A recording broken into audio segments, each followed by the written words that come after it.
Medchal assembly నియోజకవర్గం నుండి BRS party అభ్యర్థిగా పోటీ చేస్తున్న మంత్రి మల్లారెడ్డి గుండ్ల పోచంపల్లి మున్సిపాలిటీ పరిధిలోని కండ్లకొయ్యలో జరిగిన ప్రజా ఆశీర్వాద సభలో పాల్గొని ప్రసంగించారు. కండ్లకొయ్యలో జరిగిన భారీ ర్యాలీలో మంత్రి మల్లారెడ్డి పాల్గొన్నారు.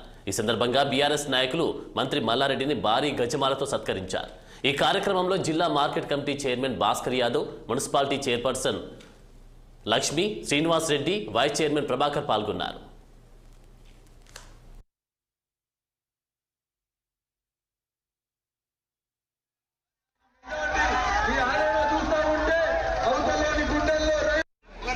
వ్యవసాయం ఉండే ఈ రోజంతా ఇంజనీరింగ్ కాలేజీలు అయిపోయినాయి.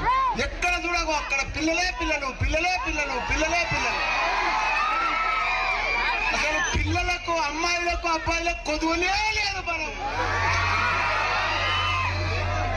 కాబట్టి ఈ ఊర్లో హైవే పక్కకు ఒక మోడల్ గ్రామంగా, ఒక మోడల్ టౌన్షిప్ గా చేసే పద్ధతి నేనే చేస్తాను.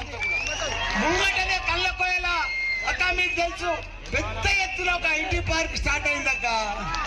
మన పిల్లలకు ఉద్యోగాలు అక్కడనే వస్తాయక్క. 3 ఏళ్ళు ఓపిక పట్టినాక మీ మల్లన్నకి ఇప్పుడు 30 తారీఖు నాడు ఓటేసి 3 ఏళ్ళు ఓపిక పట్టారు. ఇవన్నీ 20 యంత్రాల బిల్డింగ్లు వస్తాయక్క. ఈ చౌరస్తాలో అన్ని 20 యంత్రాలే. అసలు మీరే ఇట్లా చూసుకుంటా పోవాలక్క. కళ్ళకోయ చూపిస్తే ఇట్లా మొగుల మీద చూసుకుంటా పోవాలక్క. మీరు అందరూ ఇది నిజం చెప్తున్నాక, నేను అబద్ధం చెప్తలేను. మీరు 3 ఏళ్ళు అయితే మొత్తం మొగుల మీద చూసుకుంటూ పోవాలి. అన్ని బిల్డింగ్లు అయితే మొత్తం